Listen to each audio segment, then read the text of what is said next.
Tom McNeil, and we call this meeting to order at 10 a.m. this morning. This meeting is being recorded for minute-taking purposes, as well as posting the recording on the proceedings on the agency's website. The meeting is also being live streamed on the Access Health Connecticut website. It is requested that participants introduce themselves every time they speak. Roll call votes will be taken on every action item. This meeting line is for committee members, presenters, ACH staff only.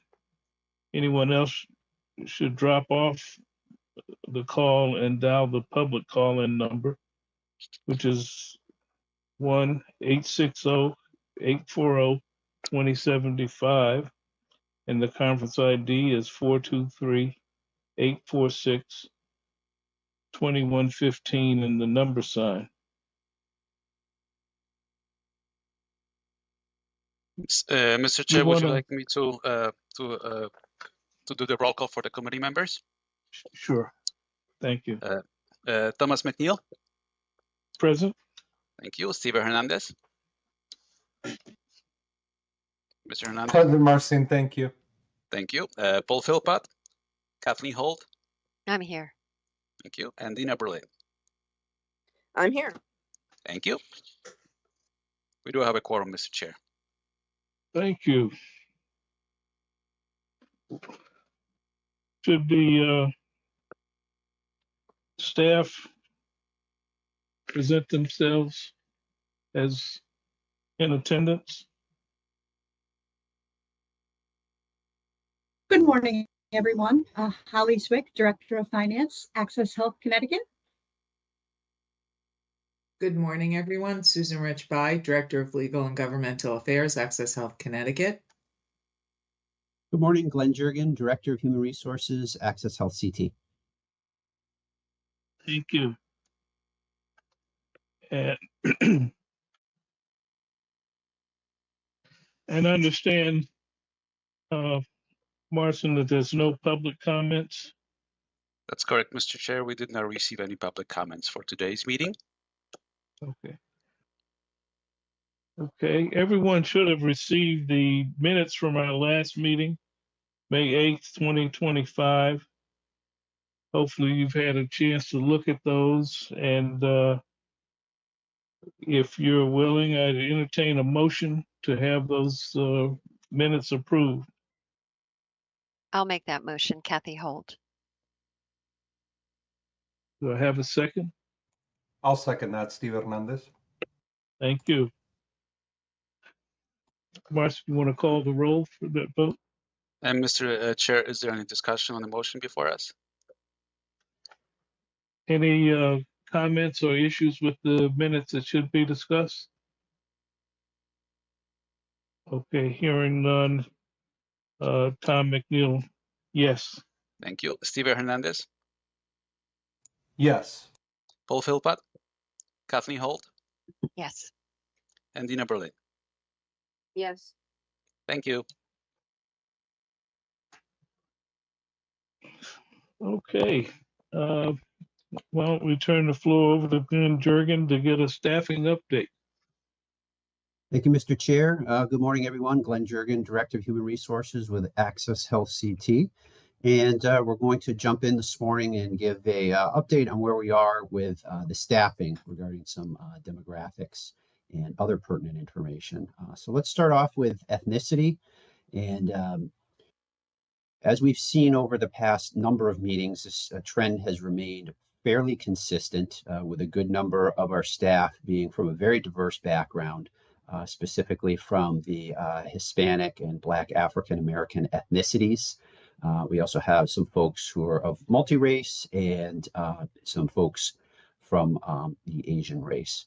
This, again, I know I've mentioned this quite a number of times before, helps a lot with our culture internally, but also helps with us dealing with our consumers who are very diverse as well. A lot of our staff speak multiple different languages, so it's extremely helpful. We actually have some staff who assist us with our internal translation efforts as it relates to Spanish documents.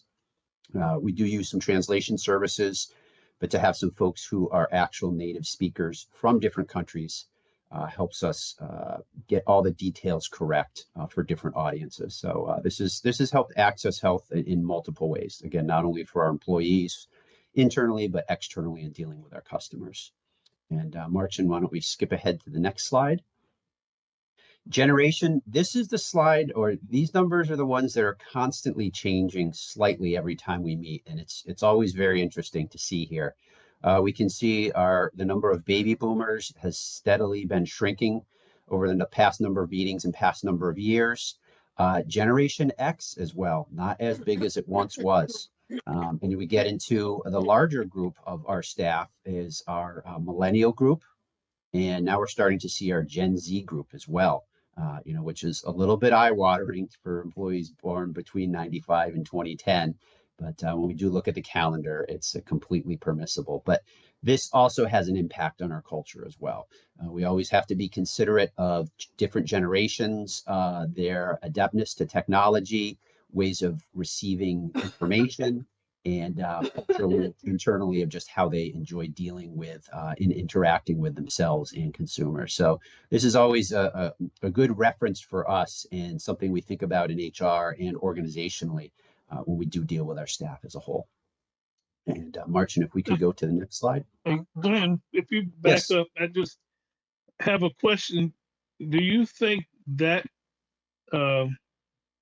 generation graphic represents just Access Health, or do you think this would be reflective of just a random company with similar number of employees? Tom, let me look that up and get back to the committee on that.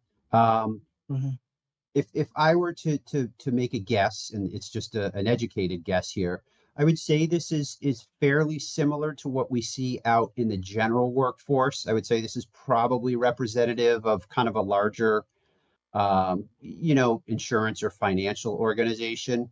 Maybe different if you start getting into technology or manufacturing or whatnot. But I can see what I can find from maybe some U.S. Department of Labor data or some other data that's out there and return that to the committee if that's okay with you. Okay, that'd be great. Thank you. Excellent. No problem. And I apologize, folks. Any other questions before we move ahead?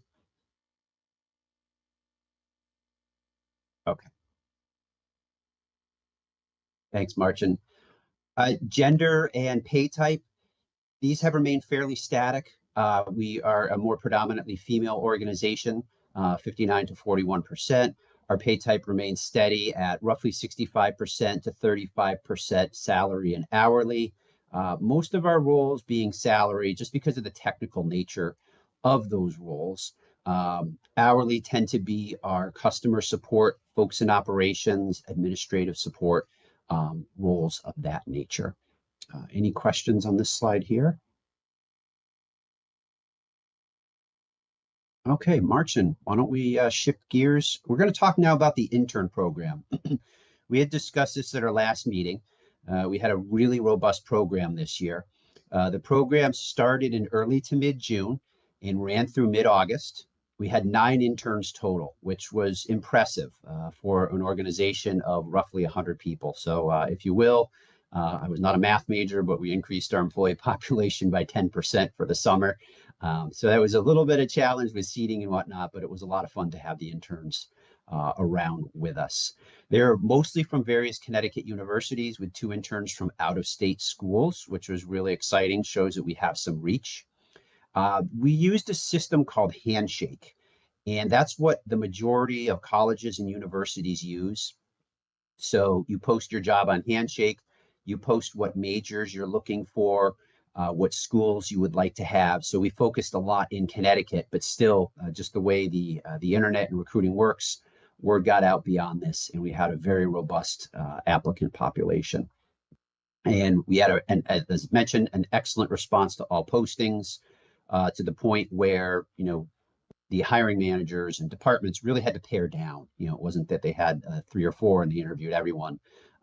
We had well over a dozen, if not dozens, for each of these positions and roles. So really good response. And we imagine the traction we had from the program this year will give us even more responses as we get into the next year. And I'll pause here for any questions.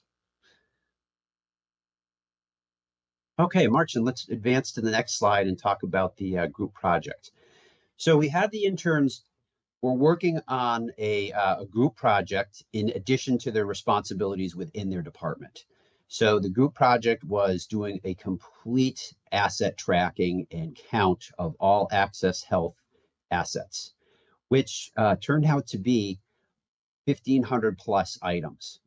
Again, I mentioned we're 100 people, but if you think about it, you know, there are multiple monitors for every workstation. Everyone has a laptop. There's other technology around the office, hard goods, if you will, the physical assets that we had, tables, chairs, things of that nature, and really some of the nitty gritty stuff as you get into some employees have phones, some iPads. So it was very comprehensive to the point they went down to our storage area in the basement of the building and counted items there. So this was a really good experience for the interns. They came up with a system. They came around the office, basically kind of similar to the scanning guns that we use at the self-checkout and use to categorize some of the items, to read the barcode tags on it. So they made it as efficient as possible. But it was a multi-day operation for them to do this. And they utilized our hybrid schedule quite a bit. They came in on the days where a lot of employees weren't in the office for items that would easily be counted when no one was there, more the physical type of items. So that helped them be efficient. But then they shifted gears into software recommendations because they had all these assets, they had them categorized. How do we do this going forward? And they got to see a lot of kind of the peek behind the curtain of what it's like to deal when you're dealing shopping for software.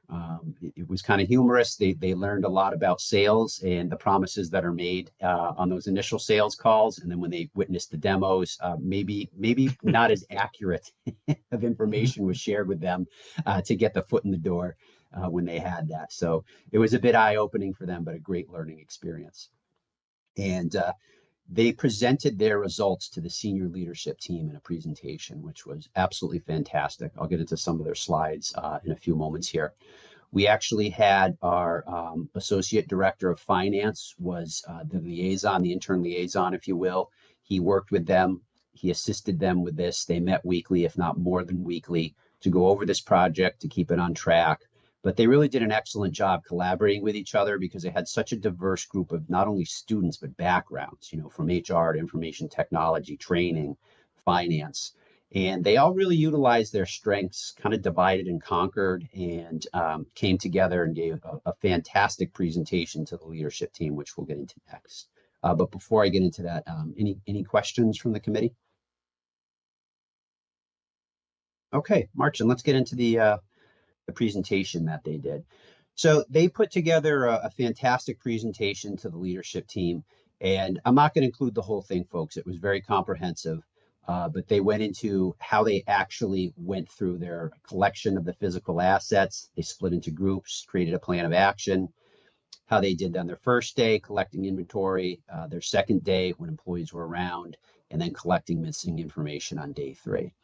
And they had to compile all that information into a pretty darn comprehensive spreadsheet, and then organized everything so it could be easily tracked and found within that spreadsheet, and then create a process document for it. Archie, let's go to the next slide, please. And then they went into the software portion of this, which was meeting with finance and IT to discuss the needs, because this was a twofold process. They needed something that could track the inventory, and IT has the most inventory within the organization, especially if you think of technology. Things happen, you know, machines wear out, they break, they get old. So those are rotated pretty frequently versus, you know, let's say an office chair. But IT also needed to track that too for cost, depreciation, things of that nature. So it was a system that had to work in 2 ways, not just for IT and not just for finance. It had to meld the 2 departments. So then they conducted research, came up with questions. They wanted to have 5 platforms to set up demos. There's many out there. They could have been bogged down for the whole summer going to demos, but they were smart and had a good limit. And then they created a comparison spreadsheet that would allow them to evaluate the criteria they were looking for. They had discussions, weighed the options, created the recommendations, and then before presenting to the senior leadership team, they did a recommendation to IT and finance. Martin, let's go to the next slide. This slide did stick out for us. This is one of the marketing interns created, how the interns embodied the core values while they were going through the process. And this one's a bit near and dear to my heart, being the values is a huge part of our culture and our organization.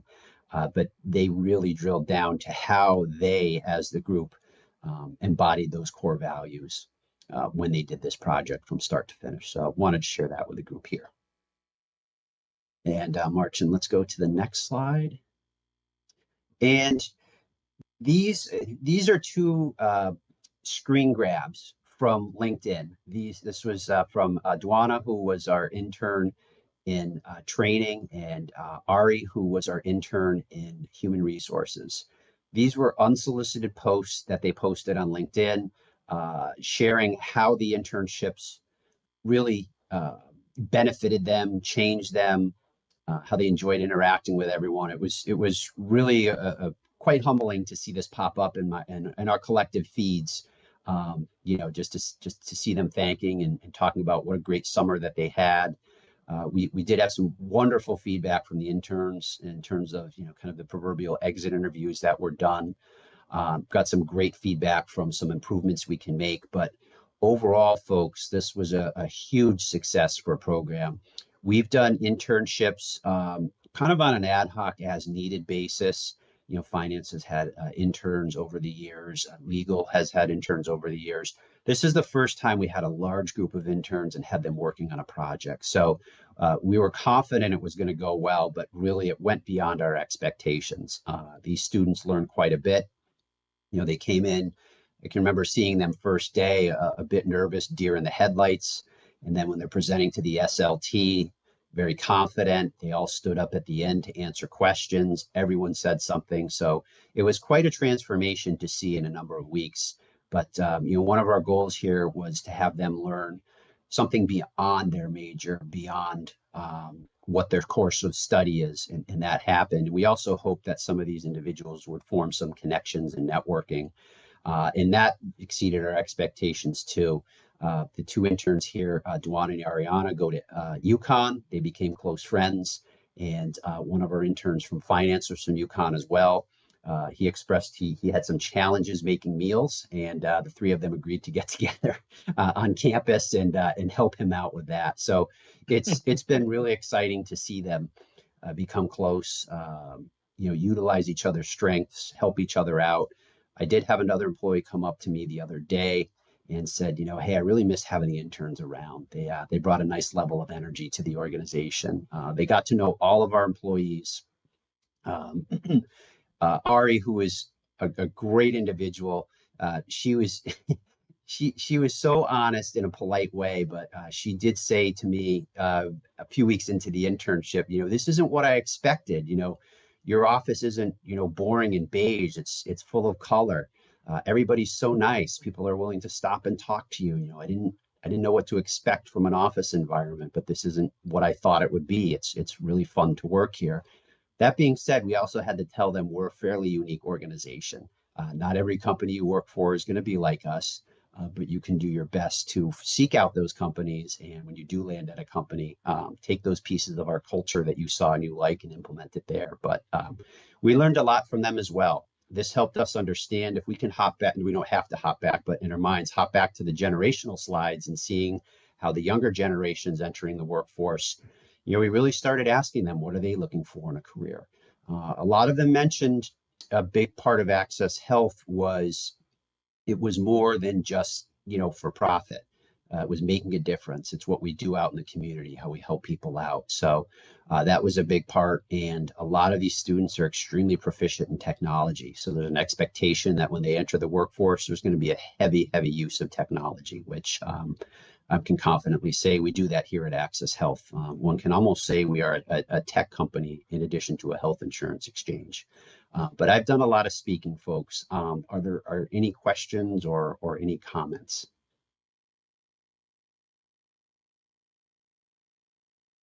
I'm curious, Glenn, did they inquire about the staffing coming in on certain days of the week and being work from home on other days. I'm just curious if they found that to be normal, odd, or They were understanding of that, Tom. And I feel the reason behind that was a lot of these students, were in high school or even junior high during the pandemic. So, they could understand the reason and the rationale. They have parents in the workforce too, who are working at various different organizations. So I think to them, this was pretty adaptable. And we were also really upfront about it in the job postings that it required 2 days a week in the office and in the initial phone screening too, making mention of that as well. We just want to make sure that people could actually commute and get to the office those 2 days, especially with the heavy amount of collaboration that this role or the intern's role is required, not only within the departments, but in the project they were working on. okay. Thank you. Absolutely. Any other questions?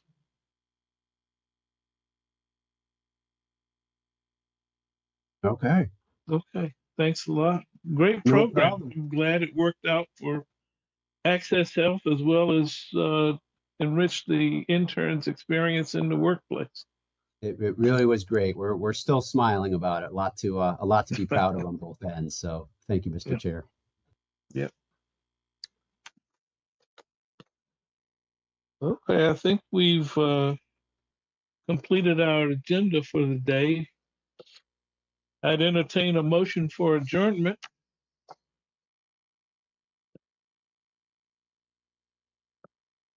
I'll make that motion, Kathy Holt. Thank you, Kathy. I'll second Steve Hernandez, and thank you for the great presentations. Absolutely. Thank you, Stephen. Thanks, Steve. Marcy, you want to call the roll? Yes, Or Mr. vote? Chair. Okay. Yes. Thomas McKeel, Yes. Steve Hernandez. Yes.